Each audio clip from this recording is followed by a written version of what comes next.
Monsieur le Président, Monsieur le Vice-président, mes chers collègues. Je commencerai mon intervention par un propos de l'abbé Pierre, c'est à la mode en ce moment. Les grandes villes du monde sont toutes affligées de deux plaies, le luxe excessif et la misère. Paris, sa banlieue et l'Île-de-France ne dérogent pas à la règle. Ce constat, il était fait dans les années 50 et ce n'est pas l'autre bout de la table qui va me contredire. Depuis cette date, tous les politiques ont de cesse d'invoquer la mémoire de l'abbé Pierre pour réinvestir toujours plus dans le logement et les grands ensembles sans aucun résultat réel.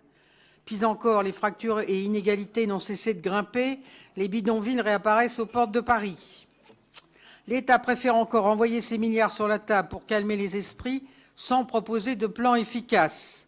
Le président de la République lui-même nous a fait l'honneur de venir à Noisy-le-Grand la semaine dernière pour aborder la pauvreté sans prévenir les élus locaux qui auraient pu lui expliquer la situation sur place.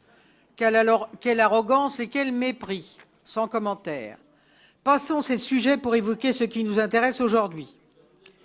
Vous connaissez tous mon engagement envers les quartiers populaires. Beaucoup de maires et d'élus de tous bords, je le précise, partagent avec moi cette volonté d'une transformation durable de nos cités en un lieu où il fait bon vivre et où la misère ne sera plus une fatalité.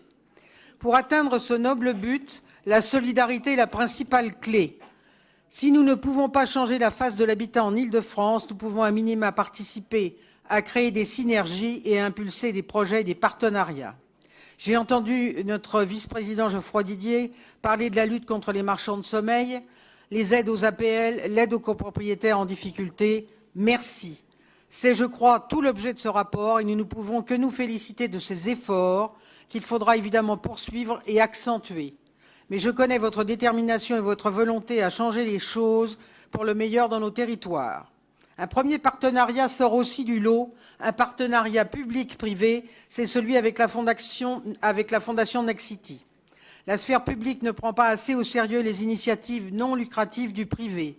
Celle-ci, en ambitionnant de multiplier les pensions de famille, semble tout à fait adaptée aux enjeux que nous pouvons rencontrer dans nos villes. Rien qu'à Noisy-le-Grand, je désespère de voir fleurir ces pensions et clairement, j'attends beaucoup de ces 300 logements par an en pension de famille que Nexity se propose de bâtir. C'est un premier pas. Mes chers collègues, pour qu'une bonne politique du logement fonctionne, le principal atout est de mettre en relation tous les acteurs, de créer des impulsions et de les guider vers un seul et même but. Tous ces partenariats, ceux que vous avez évoqués tout à l'heure, en sont de parfaits exemples.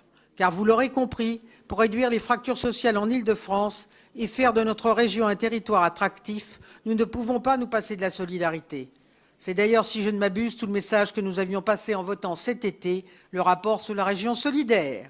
Force est de constater que vous n'avez pas tardé entre la mise en forme de votre ambition et la mise en œuvre. C'est rassurant pour la suite de notre mandature.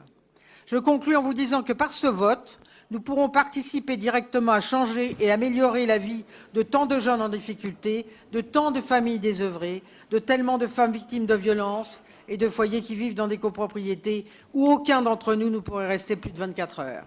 J'espère sincèrement que ce rapport emportera la voix de tous ici. Merci de m'avoir écouté. Merci beaucoup à Brigitte Marcini qui a respecté scrupuleusement son temps de parole à 1 seconde près.